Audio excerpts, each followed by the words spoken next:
Sir আসসালামু আলাইকুম। ওয়ালাইকুম আসসালাম। মেরা good morning. Good morning, sir. Assalamu alaikum. How are you? I'm fine, sir. Thank you. I am fine. I am also fine, Anila.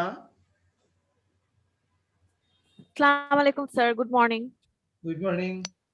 Sneha speaking. Yes, Oh, thank you. sir. How are you, Sneha?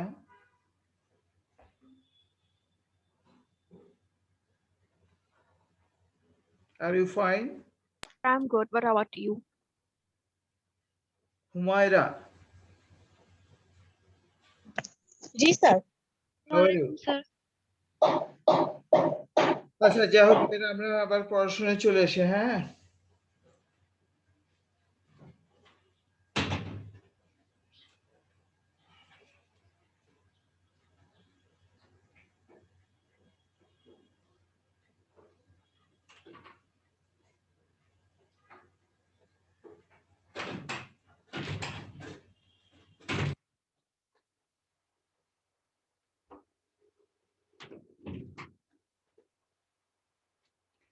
Hello, হ্যাঁ, মেয়েরা। আসসালামু আলাইকুম sir. তো আমরা কি বাড়ির কাজ কিছু দিয়েছিলাম? জি স্যার। কি ছিল বাড়ির কাজ? না স্যার, বাড়ির কাজ ছিল না। ও আচ্ছা, ইটস ওকে। আচ্ছা দেখো, আমি যতটুকু কলেজে শুনলাম বা আমরা যেটা আলোচনা করেছি একটু মনে রাখো, যে যদি মার্চ মাসে কলেজ না খুলে, কথা কিন্তু একটু শুনো, ভালো করে শুনো। যদি মার্চ মাসে কলেজ না খুলে, তাহলে আমাদের আর একটা এমসিকিউ পরীক্ষা হবে চতুর্থ অধ্যায় পর্যন্ত। স্যার মার্চে? মার্চে, বিগিনিং অফ মার্চে হতে পারে আর কি, মেবি, যদি কলেজ না খুলে, যদি আমরা শারীরিকভাবে কোনো ক্লাস নিতে না পারি ফিজিক্যালি, তাহলে একটা পরীক্ষা হতে পারে। তবে 4 নম্বর অধ্যায় পর্যন্ত। তো আমি তো এখনো 3 নম্বর অধ্যায় শেষ করতে পারিনি। এখন তোমাদের কাছে আমার সাজেশন, আমরা যেটা সিকিউ এর প্রশ্ন, মানে বড় বড় অঙ্ক যেগুলো আছে, সেই অঙ্কগুলো আমরা আর এখন করব না আপাতত কয়েকদিন। পরের অধ্যায় শুরু করব, অর্থাৎ এমসিকিউ গুছায় দেওয়া যায় এরকম কিছু অঙ্ক আমি করব, থিওরি আলোচনা করব, যাতে আমরা মার্চের পরীক্ষাটা নিতে পারি। যেহেতু আমি বোর্ডে ক্লাস নেই, সঙ্গত কারণে অন্যান্য টিচারদের চেয়ে আমি পিছিয়ে থাকি, এবং এটাই স্বাভাবিক।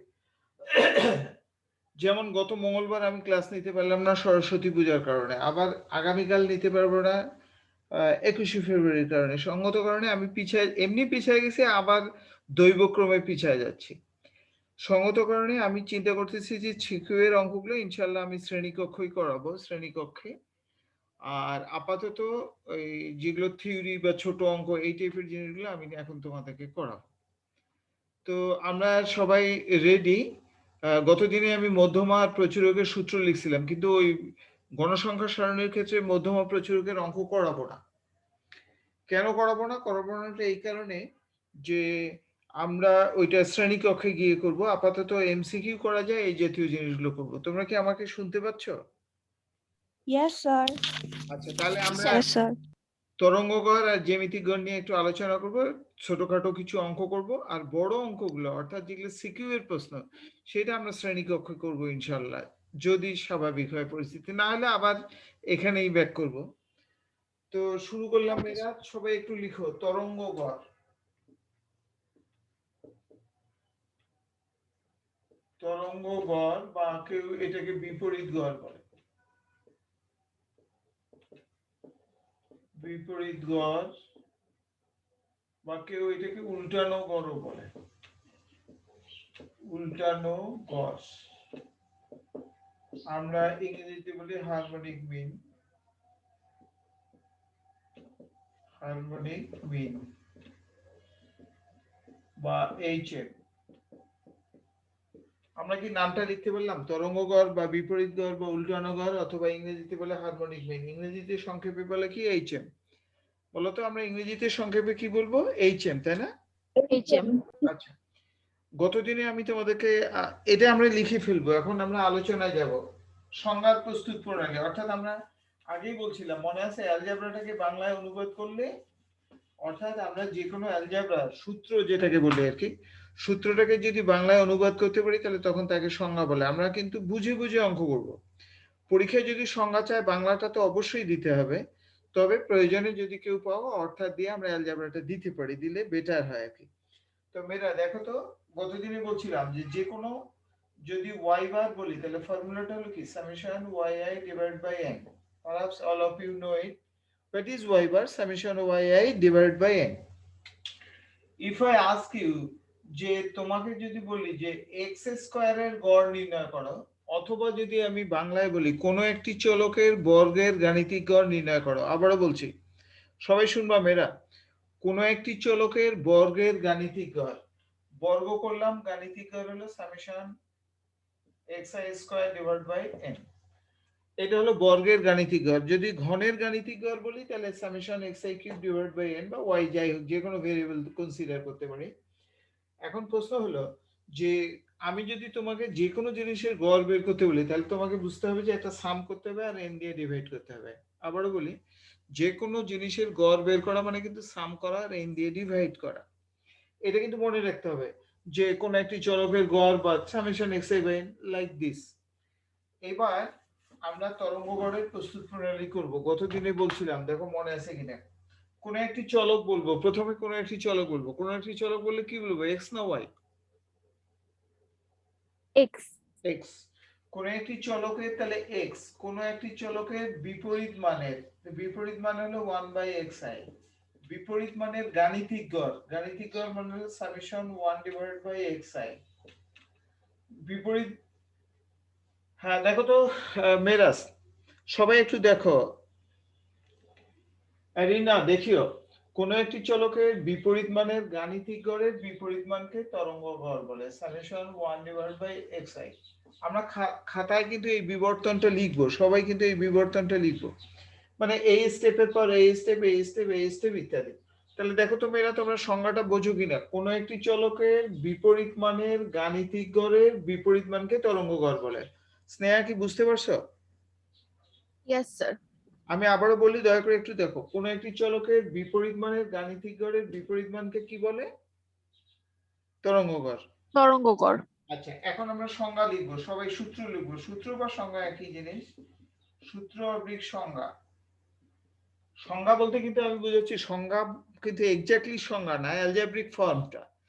পরীক্ষায় কিন্তু আমরা অ্যালজেব্রিক ফর্মটা দিতে পারবো না। আমরা যদি সংজ্ঞা চাই তাহলে বাংলায় এটাকে ন্যারেট করবো, অথবা যারা ইংরেজিতে করো ইংরেজিতে করবো। তাহলে এক নম্বর হলো hm সমান সমান hm সমান সমান হলো n divided by summation 1 divided by xi। এটা হলো র ডাটার ক্ষেত্রে। আচ্ছা, এটা হলো র ডাটার ক্ষেত্রে। যদি গ্রুপ ডাটার ক্ষেত্রে করতে চাই, মনে আছে সামেশনের পরে fi দিতে হবে আর ছোট হাতের n বড় হাতের n। এটা হলো কৌশল। তাহলে 2 নম্বর দেওয়ার পর লিখো hm সমান সমান ক্যাপিটাল N দিলাম summation fi divided by xi। এই দুইটা হলো ফর্মুলা। তবে এইটা কিন্তু সংজ্ঞা। আচ্ছা দেখো তো সংজ্ঞাটা আমি একটু মিলাই দিচ্ছি মেয়েরা, উপরেটা কিন্তু লিখে রাখবো খাতায়, নাহলে কিন্তু পরে মনে থাকবে না। কোন একটি চলকের বিপরীত মানের গাণিতিক গড়ের বিপরীত মানকে কি বলা হয়? তরঙ্গ গড়। আর এইটাই হলো সেই অরিজিনাল ফর্ম। অরিজিনাল ফর্মটা কিন্তু এইটা। এটা হলো র ডাটার ক্ষেত্রে, এটা গ্রুপ, অর্থাৎ এটা অবিন্যস্ত তথ্যের ক্ষেত্রে, এটা বিন্যস্ত তথ্যের ক্ষেত্রে। মনে আছে যত সামেশন তত কলাম। তাহলে এখানে একটা কলাম করতে হবে, নাম হলো 1/xi, এখানে একটা কলাম করতে হবে, নাম হবে fi/xi, ক্যাপিটাল তো বুঝোই। তা আমরা এই ছিল মোটামুটি তরঙ্গ গড়ের কথা। আমরা কি তরঙ্গ গড়টা বুঝতে পারলাম মেয়েরা? yes sir জি স্যার। ছোট উদাহরণ দেই, পরে জি স্যার, বুঝতে পেরেছি। সায়েন্টিফিক ক্যালকুলেটর লাগবে আজকে। হ্যাঁ বলো, কে বলছিস?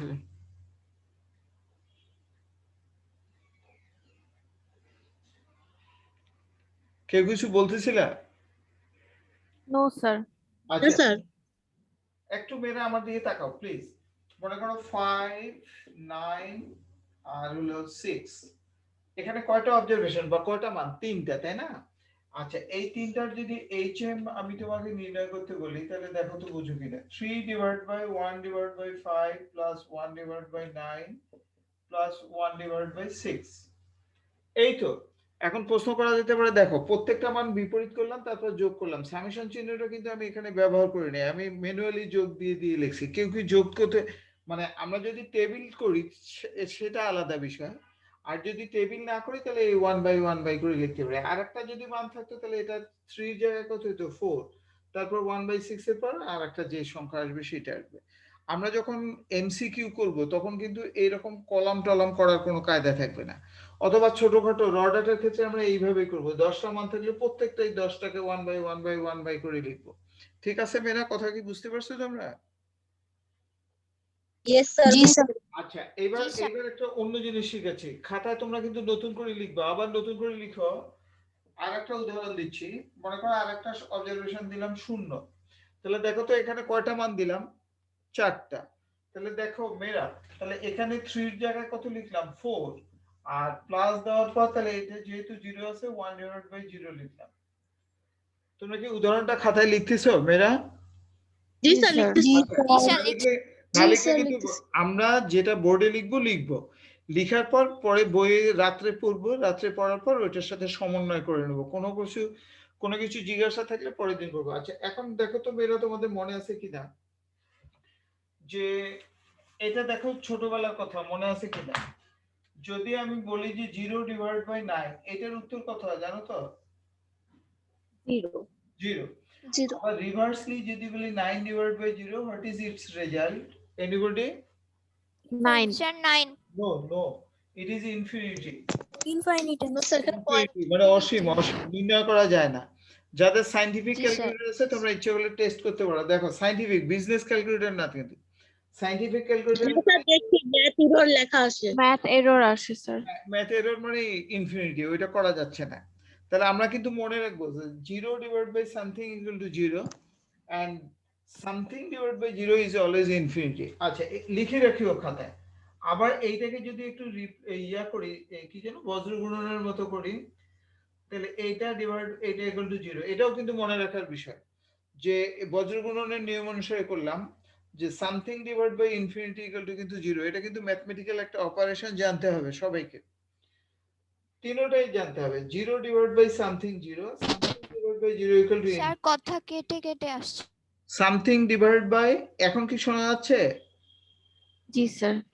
আচ্ছা জি, something, আমি একটু দূরে গেলে কথাটা খারাপ শোনা যায়, তা মনে রাখবা something/infinity কিন্তু 0, এই তিনটে রিলেশন কিন্তু আমরা খাতায় লিখে রাখবো। আচ্ছা এবার এখানে চলে আসলাম মেনা, দেখো এটা ডিভাইড বাই, তাহলে 4 ডিভাইড বাই, এটা ক্যালকুলেশন করলে যাই আসুক এটা কিন্তু 1 ডিভাইড বাই, এটা কত হয়ে গেল ইনফিনিটি। আচ্ছা এবার 4 ডিভাইড বাই ইনফিনিটির সাথে কোনো কিছু যোগ করলে আবার ইনফিনিটি হয়, তাহলে হলো infinity, that is equal to, এটা হলো কত 0। কোনো কিছুর নিচে ইনফিনিটি থাকলে উত্তর কিন্তু 0 হয়। তাহলে মেয়েরা এখান থেকে খাতায় আমরা লিখবো, তাহলে আমরা একটা জিনিস লক্ষ্য করলাম, তথ্য সারিতে অর্থাৎ কোন ডেটায় যদি 0 থাকে, এক বা একাধিক, তাহলে কিন্তু হারমোনিক মিন বা তরঙ্গ গড় নির্ণয় করা যায় না। খাতায় একটু লিখে রাখো, কোন তথ্য সারিতে এক বা একাধিক মান 0 হলে HM নির্ণয় করা যায় না। এটা কিন্তু একটা ডিসঅ্যাডভান্টেজ, এটা কিন্তু একটা অসুবিধা তরঙ্গ গড়ে। This is the demerits of HM বা হারমোনিক মিন। আবারও বলছি, হারমোনিক মিন 0 থাকলে নির্ণয় করা যায় না, আমরা যেটা দেখা দিলাম। এগুলো এই কথাগুলো কিন্তু এমসিকিউ তে কাজে লাগবে, মেয়েরা মনে রাখবা, খাতায় লিখে লিখে রাখবা। স্যার যে কথাগুলোকে বলে সেগুলো লিখে রাখতে হয়, তাহলে পরবর্তীতে এমসিকিউ তে সুবিধা হয়। This is the demerits of HM। হয় ভাই, আমরা তাহলে শিখলাম, আমরা যতটুকু উদাহরণ শিখলাম, এটা কি র ডাটা না গ্রুপ ডাটা? র ডাটা। গ্রুপ ডাটার ক্ষেত্রেও একই কেস। আচ্ছা এই ছিল মোটামুটি তরঙ্গগড়।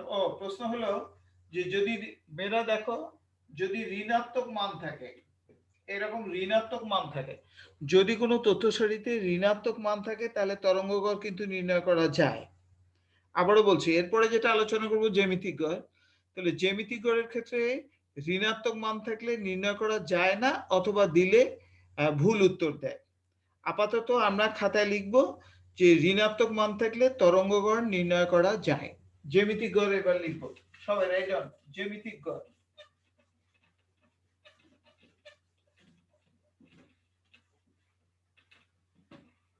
জ্যামিতিক গড়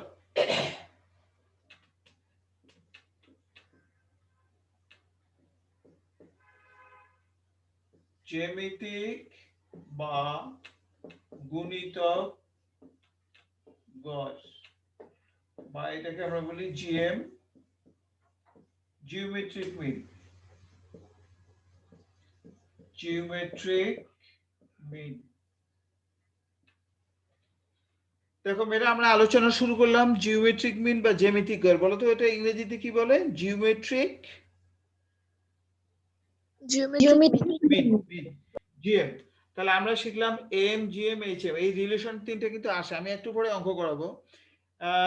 there is a lot of relation between M, GM and HM, মানে অনেকগুলো রিলেশন কিন্তু আছে এম, জিএম, এইচএম এর মধ্যে। তার মধ্যে আমরা অংশ বিশেষ কিছু করব আর কি, যেটা ইন্টারমিডিয়েট সিলেবাসে আছে। তাহলে লক্ষ্য করো, জ্যামিতিক গড়ের আরেকটা নাম হলো গুণিতক গড় অথবা জিএম বা জিওমেট্রিক মিন। আচ্ছা, এটা আমরা মুছে ফেললাম, তারপরে একটা উদাহরণ দেই, তারপরে কাজ করি। যদি কেউ প্রয়োজন মনে করো লিখতে পারো, নাহলে নাও লিখতে পারো। দেখো 4 আর হলো 9, এই দুইটা মানের যদি তোমাকে বর্গমূল বের করতে বলি, দেখো তো বর্গমূল হলো কি 4 into 9, তারপর যা আসে। লক্ষ্য করো তো মেয়েরা, এটাকে আমরা কি স্কয়ার রুট বলি অথবা বর্গমূল বলি। এখানে কয়টা মান আছে? দুইটা। তাহলে রুট থাকলেই কিন্তু এটা বুঝতে হয় কত, জানো কি? 4 9 36 টু দি পাওয়ার হাফ। অর্থাৎ রুট থাকলে কিন্তু এখানে আমরা 2 লিখি না, তোমাকে এমনি এমনি বুঝতে হবে যে রুট মানে ওখানে পাওয়ার কত হবে? হাফ। আচ্ছা, কিন্তু যদি আরো একটা মান বেড়ে যেত, লিখবা কিন্তু মেয়েরা, যদি আর একটা মান বের হয়ে গিয়ে 6 বলি, তখন কিন্তু এখানে এই রেজাল্টটা হয়ে যাবে 4 into 9 into 6 পাওয়ার 1/3, অথবা রুটের মধ্যে কিউব 4 into 9 into 6, এরকম হবে। তাহলে মেয়েরা আমরা লক্ষ্য করলাম, দেখো যদি দুইটা মান থাকে তাহলে আমরা সেটাকে বলি বর্গমূল, আর যদি তিনটা মান থাকে তাহলে তখন তাকে আমরা বলি ঘনমূল। দেখো তো বোঝো কিনা? দুইটা মান থাকলে আমি বর্গমূল করলাম, তিনটা মান থাকলে কি করলাম? ঘনমূল। ঘনমূল। ঘনমূল। যদি চারটা মান থাকে তাহলে আমরা এটাকে বলি কি জানো কি? চারতম মূল বলি, বা ফোর্থ রুট বলা হয়। ফোর্থ রুট, এটাকে কিউব রুট বলে, এটাকে স্কয়ার রুট বলে। যদি চারটা মান থাকে তাহলে আমরা এটাকে ফোর্থ রুট বলি, অথবা বাংলায় বলি চারতম মূল। পাঁচটা মান থাকলে পাঁচতম মূল বা পঞ্চম মূল বলা হয়, ইত্যাদি ইত্যাদি। তাহলে এখান থেকে আমরা একটা জেনারেলাইজ করতে যাচ্ছি যে যতগুলো মান থাকবে ততগুলোর গুণফলের তততম মূল। দেখো তো বোঝো কিনা? তততম মূল কথাটার অর্থ হলো, যদি তিনটা মান থাকে ঘনমূল, চারটা মান থাকলে চারতম মূল, পাঁচটা মান থাকলে পাঁচতম মূল, এইরকম।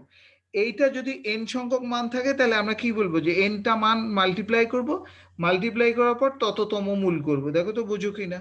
অর্থাৎ যতগুলো মান থাকবে তার গুণন করব, তারপর তততম মূল করব। এটার নাম হলো জ্যামিতিক গড়।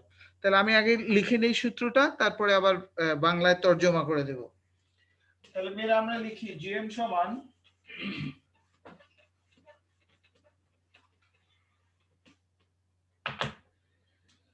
তার আগে আরেকটা জিনিস করে নেই মেয়েরা, দেখো তো তোমরা পারো কিনা। 27 মেয়েরা রেডি?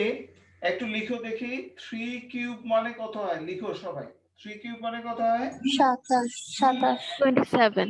আবার 27 এর যদি কিউব রুট করি, এটা কিন্তু 3 হওয়ার কথা। যাদের ক্যালকুলেটর আছে আমরা একটু চেষ্টা করব পারি কিনা। ইয়েস স্যার, হয়। তবে অবশ্যই সায়েন্টিফিক লাগবে। আমি একটু তবু বলে দিই মেয়েরা, দেখো তো তোমাদের সবার ক্যালকুলেটরের উপরের দিকে এরকম একটা যজম টাইপের, আরবিতে যেটাকে যজম বলি আমরা, এই টাইপের একটা চিহ্ন আছে। দেখো তো আছে কিনা? জি স্যার, আছে। আচ্ছা, ওইটা রুট এক্স এরকম একটা সাইন আছে, দেখো তো আছে কিনা? ওই জি স্যার, আছে। সাইনটার উপরে। আচ্ছা, যে কোনো সাইনের উপরে যদি থাকে হলুদ লেখা, তাহলে শিফট দিয়ে ওইটার কাজ করতে হয়, এটা আশা করি তোমরা জানো। অর্থাৎ ক্যালকুলেটরের শিফট আমরা তখনই ব্যবহার করব আমাদের টার্গেটটা যদি হলুদ হয়। তোমাদের নিজে নিজে ক্যালকুলেটরে দেখো এই লেখাটা কিন্তু হলুদ লেখা আছে। এই কথাটার অর্থ হলো যে আমাকে শিফট ব্যবহার করে এটাকে ইউজ করতে হবে। যাদের সায়েন্টিফিক ক্যালকুলেটর আছে তারা ইউজ করতে দেখি। 3 লিখো সবাই ক্যালকুলেটরে, 3, তারপর এই যজমটা চাপ দাও, এই পাওয়ার, এটা হলো পাওয়ার, তারপর পাওয়ার 3 দাও ইকুয়াল দাও 27 আসছে স্নেহা? জি স্যার আসছে। আচ্ছা, যারা এটা করতে পারলা তারা আবার উল্টাটা স্যার করবে। আসছে। উল্টাটা কিন্তু একটু লিখে রাখো খাতায়, নাহলে মনে থাকবে না। প্রথমে পাওয়ার দাও 3, খাতায় লিখো 3, তারপরে দিবা হলো শিফট,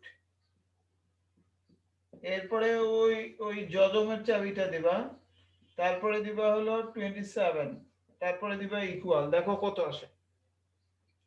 প্রথমে 3 পাওয়ারটা দিতে হয় 3, এরপরে শিফট, তারপরে ওই পাওয়ারটা, তারপর 27, তারপর ইকুয়াল। কত আসছে বলো তো মেয়েরা?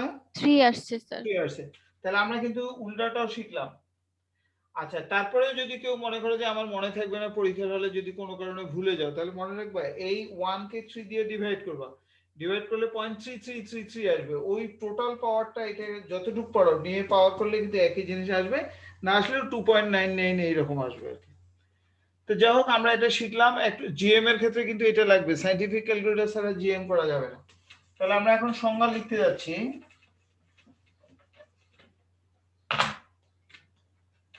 সূত্র সংজ্ঞা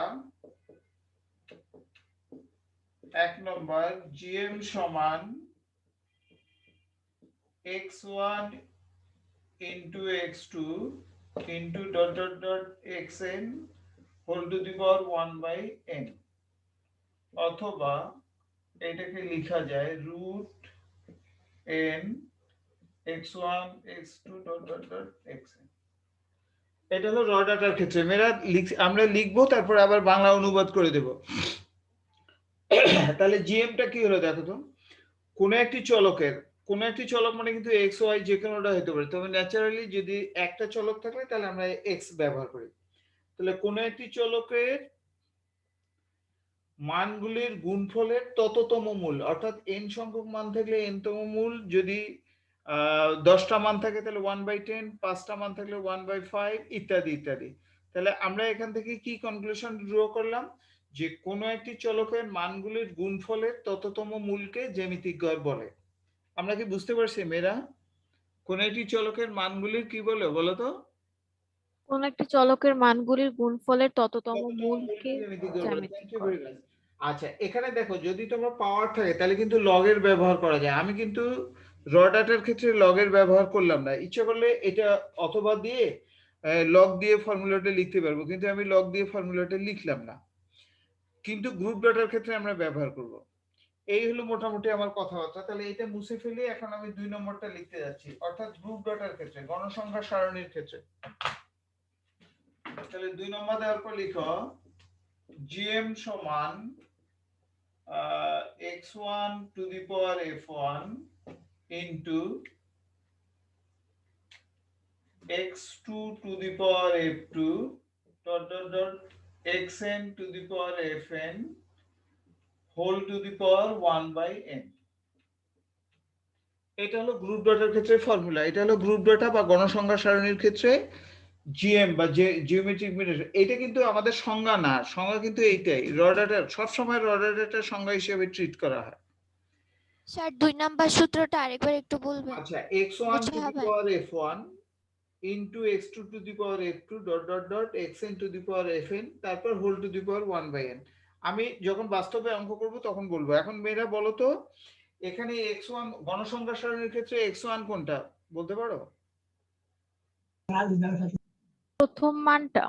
মানে গণসংখ্যা সারণীর শ্রেণীর মধ্যমানের প্রথম মানটা, আর f1 হলো প্রথম শ্রেণীর গণসংখ্যাটা। তাহলে এখন লক্ষ্য করো, প্রথম শ্রেণীর মধ্যমানের পাওয়ার হবে তার গণসংখ্যা, তারপরে দ্বিতীয় শ্রেণীর মানে মধ্যমানের পাওয়ার হবে দ্বিতীয়টা। এইভাবে করার পর সবগুলো আবার গুণন করতে হবে, তারপর আবার তার 1/n মানে মোট গণসংখ্যা। এটা কিন্তু অনেক ডিফিকাল্ট হয়ে যাবে, অর্থাৎ বাস্তবে কেউ ডিরেক্টলি এটা দিয়ে অঙ্ক করতে পারবে না। আমরা ছোটবেলায় শিখেছিলাম যখন পাওয়ার অনেকগুলো থাকে তখন কিন্তু লগ নিতে হয়, লগ নিলে পাওয়ারটা বেজ হয়ে যায়, সামনে এসে যায়। এই কারণে এইটা ফর্মুলা দিয়ে আমরা অঙ্ক করব না, অঙ্ক করব বাস্তবে যখন করব তখন লগ দিয়ে করব। তাহলে লেখো nt log summation fi log xi divided by capital N। সামেশন fi log xi divide by capital R, অর্থাৎ আমরা লগের ব্যবহার করব জ্যামিতিক গড়ের গণসংখ্যা সারণীর ক্ষেত্রে। যদি র ডাটা হয় সেক্ষেত্রেও কিন্তু আমরা ইচ্ছে হলে ব্যবহার করতে পারবো, কিন্তু আমরা র ডাটার ক্ষেত্রে করি না, সরাসরি করে ফেলি। তাহলে আমরা বাস্তবে যখন গ্রুপ ডাটার ক্ষেত্রে করব, অর্থাৎ সিকিউ প্রশ্নের ক্ষেত্রে এই সূত্রটা আমরা ব্যবহার করতে পারি, প্র্যাকটিক্যালের ক্ষেত্রেও ব্যবহার করতে পারি, সিকিউ এবং প্র্যাকটিক্যালের ক্ষেত্রে। তাহলে মোটামুটি এই ছিল কথা। তাহলে এখান থেকে আমরা একটু বলে নেই, সবাই খাতায় একটু লিখো। ঋণাত্মক মান অথবা শূন্য কোন তথ্য সারিতে, কোন তথ্য সারিতে ঋণাত্মক মান, জোড় অথবা বিজোড় যাই হোক না কেন, আমি পরে ব্যাখ্যা করব। কোন তথ্য সারিতে ঋণাত্মক মান অথবা শূন্য থাকলে জিএম নির্ণয় করা যায় না অথবা ভুল উত্তর দেয়। কোন তথ্য সারিতে এক বা একাধিক মান শূন্য হলে, কোন তথ্য সারিতে এক বা একাধিক মান শূন্য হলে বা ঋণাত্মক মান থাকলে জিএম নির্ণয় করা যায় না অথবা ভুল উত্তর প্রদান করে। আমরা এখন উদাহরণ দেব, মেয়েরা সবাই লিখো, সবাই উদাহরণ দিব। মনে করো 4, 9, 6 তিনটা মান আছে, জিএম কত হবে দেখো। 4 into 9 into 6 whole to the power 1/3, তারপর যা আসে উত্তর, এটা কিন্তু হলো জিএম। অর্থাৎ যতগুলো মান থাকবে তার পাওয়ার করব, তার কিউব রুট করব অথবা ফোর্থ রুট করব ইত্যাদি। অর্থাৎ যদি তিনটা মান থাকে 1/3 হবে, যদি চারটা মান থাকে 1/4 হবে। এই হলো মোটামুটি কথা। আচ্ছা, 2 নম্বর দেওয়ার পর লিখো 4, 9, 6 আর হলো 0। 4, 9, 6 আর হলো 0। তাহলে এখানকার ক্ষেত্রে তাহলে কি হবে জিএম, মেরে লিখিও কিন্তু সবাই। 4 into 9 into 6 into 0 whole to the power 1/4, তাহলে 0 whole to the power 1/4 equal to 0। তাহলে এখান থেকে কিন্তু আমরা একটা কনক্লুশন করতে পারি যে 0 থাকলে জ্যামিতিক গড় নির্ণয় করা যায় না। কেন? যে জ্যামিতিক গড়ের পূর্ব শর্ত হলো যে যতগুলো মান থাকবে তাকে মাল্টিপ্লাই করতে হবে। তোমরা কি জানো যে 0 থাকলে যে কোনো যত বড় মান থাক মাল্টিপ্লাই করলে 0 হবে? এটা কি শিওর না আমরা? জি স্যার। জি স্যার। তাহলে আমরা এখান থেকে একটা কনক্লুশন ড্র করলাম, খাতার মধ্যে লিখে রাখবো যে 0 থাকলে জ্যামিতিক গড় নির্ণয় করা যায় না। একটা উদাহরণ দিলাম, দুইটা উদাহরণ দিলাম, এরপরে লেখো 3 নম্বর দেওয়ার পর লিখো -2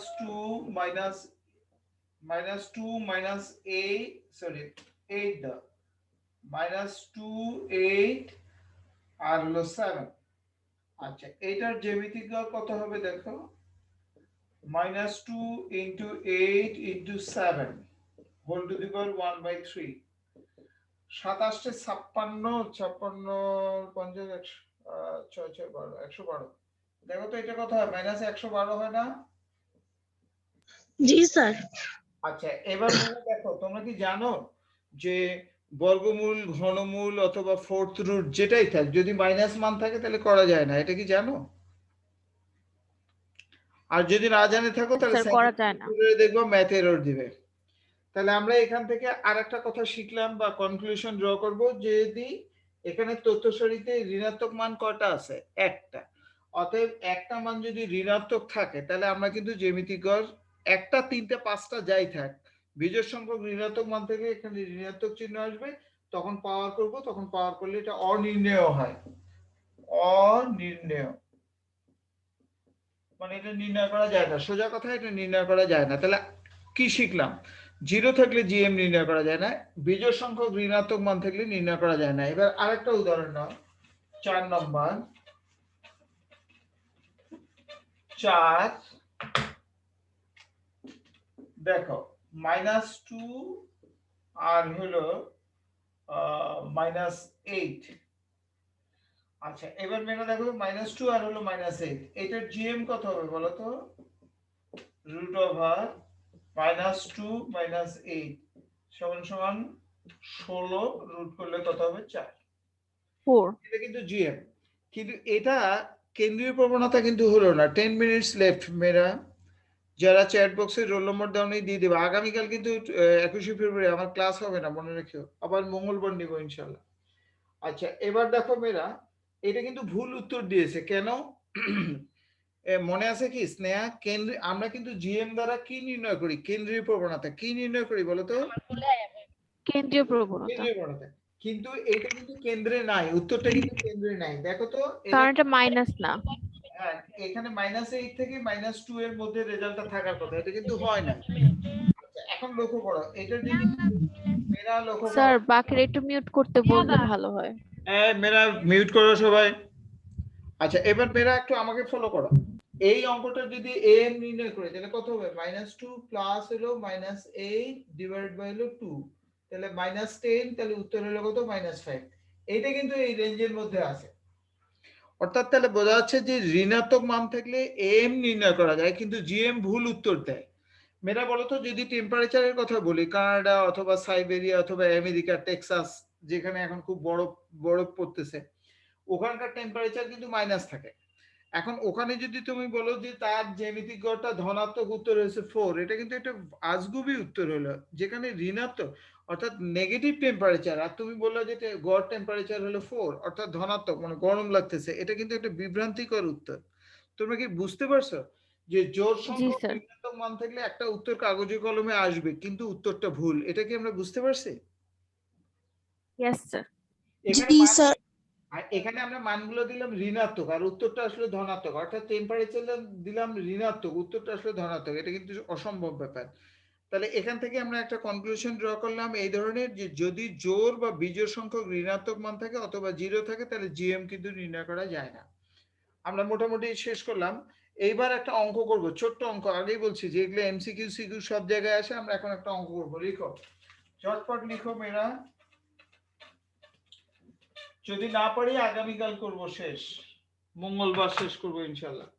লিখো, নিম্নলিখিত তথ্য হতে প্রমাণ করো যে, রাইট ডাউন এভরিওয়ান, নিম্নলিখিত তথ্য হতে প্রমাণ করো যে,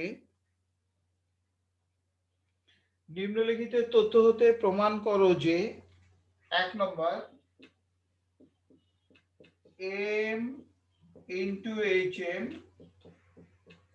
equal to gm square, 2 number, root over m into hm equal to gm, 3 নম্বর, আর কি হতে পারে? এই দুটোই তো,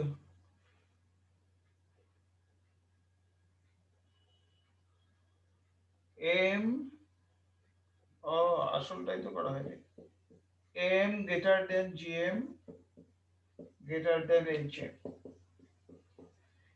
m greater than gm greater than hm, এই তিনটা জিনিস আমরা প্রমাণ করব।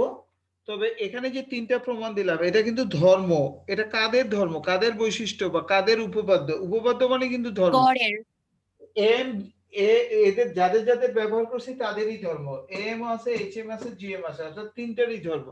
অর্থাৎ এটা এম হিসেবেও চালাতে পারবা, জিএম হিসেবেও চালাতে পারবে, এইচএম, অথবা তিনটা মিলিয়েও করতে পারবো।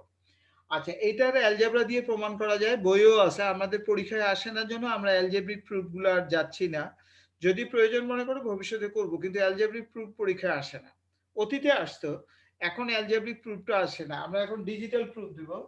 তাহলে নিচে লিখো 4 9 6 3 আর হলো 2, কয়টা মান দিলাম? 5টা। আমি কিন্তু নিম্নলিখিত তথ্য বললাম, নিম্নলিখিত তথ্য মানে এইটা র ডাটা। ইচ্ছা করলে গ্রুপ ডাটাও করা যাবে, গ্রুপ ডাটা আমি শ্রেণী কক্ষে করাবো ইনশাল্লাহ। এই 5টা মান থেকে আমাদেরকে কি কি বের করতে হবে বলো তো মেয়েরা? এম, জিএম আর এইচএম। বলো তো কি কি HM. M, M GM HM. M GM H. মান বসাবো, তখন এটা প্রমাণ হয়ে যাবে। তাহলে আমাদের প্রথম কাজ এম, জিএম, এইচএম বের করা, তারপরে আমরা ওইটার থেকে টেনে নিয়ে এসে কাজগুলো করব। সমাধান দেওয়ার পর লিখো, মনে করি চলক এক্স আই, ঝটপট লিখো মেয়েরা, হাতে সময় কম। ইনকমপ্লিট থাকে যদি তাহলে পরের ক্লাসে করব, তোমরা করবে না নিজেরা, আর হোমওয়ার্ক যেটা দেবো সেটা করবা। তাহলে লিখো, সমাধান দেওয়ার পর লিখো, মনে করি চলক এক্স আই, মনে করি চলক এক্স আই, মনে করি চলক এক্স আই দেওয়ার পর লিখো,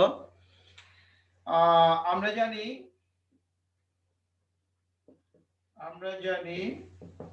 এম সমান, সূত্র লিখবো না, সরাসরি লিখতেছি 4 plus 9 plus 6 plus 3 plus 2 divided by 5।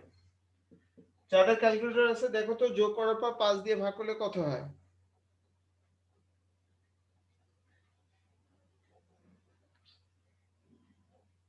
4.8 4.8 R G sir 4.8 কিছু নাই না, 8 এর পর আর কিছু নাই। না না কিছু yes নেই sir আচ্ছা, তাহলে এটা নম্বর দাও সমীকরণ 1। পরে আমরা এটা ইউজ করব। এম এখানে কিন্তু ফর্মুলা লিখলাম না, ফর্মুলা না লিখেও করা যায়। ছোটখাটো অঙ্কের ক্ষেত্রে আমরা সরাসরি যতটা মান থাকবে ততটা যোগ করব, তত দিয়ে ডিভাইড করব। এম পেলাম। এবার নিচে পারে লিখো আবার জিএম সমান সবগুলো মাল্টিপ্লাই করব। 4 ইন্টু 9 ইন্টু 6 ইন্টু 3 ইন্টু 2। আচ্ছা, পাওয়ারটা 1 বাই কত হবে বলো তো? 1/5 5। Thank you. 1/5 1/5। এবার যাদের যাদের ক্যালকুলেটর আছে পুরোটা যোগ করো, সরি মাল্টিপ্লাই করো। 436 ইন্টু 6 ইন্টু 6 1296 1296 না? জি স্যার আচ্ছা, জি স্যার 1296 পেলাম। 1296 ঠিক আছে কি স্নেহা? yes sir আচ্ছা, পাওয়ার করলাম 1/5। যাদের ক্যালকুলেটর আছে একবারই করবা, ভাগ টাগ করবে না। আচ্ছা, প্রথমে যাদের ক্যালকুলেটর আছে আমি আবারও বলতেছি, প্রথমে উঠাও 5 শিফট তারপর পাওয়ার মানে ওই যে যজমের মতো যেটা 5 শিফট পাওয়ার, তারপরে এটা দাও 1296 কত হয় বলো? 4.9 স্যার 4.123 সরি 193 কত? 4.19 19। এটার নম্বর দাও 2। সময় কম তো মেরা, আর বাহুল্য কথাবার্তা বলতেছি না। 4.19 পেলাম। ফাইনালি আবার HM সমান 5 divided by 1/4 plus 1/9 plus 1/6 plus 1/3 plus 1/2। সবগুলো মান বিপরীত করে নিলাম। আমরা কিন্তু এখানে লসাগু করতে পারি, ইচ্ছা করলে ভাগও করতে পারি। যাদের ক্যালকুলেটর আছে ভাগ করাই মনে হয় এখানে বেটার হবে, ভাগ করা, লসাগু করা ঝামেলা হবে। তাহলে 5 ডিভাইড বাই 1 কে 4 দিয়ে ডিভাইড করলে কত হয়? 0.25। আচ্ছা, এখানে 1 কে 9 দিয়ে যদি ডিভাইড করো দশমিকের পরে অনেকগুলো ঘর আসবে। 0.11 0.111 অনেকগুলো আছে তাই না? yes sir 0.111 4 ঘর নিলাম। দশমিকের পরে 4 ঘর নেওয়া যায় যদি দশমিকের আগে সংখ্যা না থাকে। আচ্ছা, 1/6 কত হয় দেখো? 0. কত? 0.16 1 6 6 7 দিলাম, তাহলে 6 6 আছে হয়তো বা। এটা হলো 0.333333 আর এটা হলো 0.5। আচ্ছা, এগুলা সবগুলো যোগ করার পর 5 দিয়ে ডিভাইড করো, কত হয়? ঝটপট বলো, মেরা সময় কম, ঝটপট বলো। এটা যোগ করবা, যোগ করার পর ভাগ করবা, কত হয় দেখো? Sir 3.67 3.6। ফাইনাল উত্তর 3.67। Sir 3.67 এটা নম্বর দাও 3, ইকুয়েশন 3। আমরা তিনটা রেজাল্ট পেয়ে গেলাম। এখন আমরা রোমান 1 2 3 এ যাব। 1 নম্বরে লেফট হ্যান্ড সাইড মেরা, এখন বাকিটুকু কিন্তু হোমওয়ার্ক থাকলো, যদি ক্লাস শেষ হয়ে যায় বাকিটা কিন্তু হোমওয়ার্ক। 1 নম্বর 2 নম্বর এগুলো মান বসা দিলেই হয়ে যাবে, তোমরা দেখবা। তার মধ্যে মেরা 3 নম্বরটা দেখো তো কি বলছে। 3 নম্বরটা বলছে কি, M greater than GM greater than HM, বলা আছে না?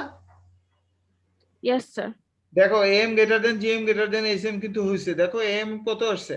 জি স্যার মিলেছে মিলেছে? 4.8 হ্যাঁ, তাহলে আমরা 3 নম্বরটাতে কি লিখবো? 3 নম্বরটা আগে করি মেরা, 3 সময় কম তো, 3 নম্বরটা আগে লিখে দাও। 3 নম্বর দেওয়ার পর লিখো সমীকরণ 1 2 ও 3 হতে লিখতে পারি। মেরা ঝটপট লিখো, সমীকরণ 1 2 ও 3 হতে লিখতে পারি। সমীকরণ 1 2 ও 3 হতে লিখতে পারি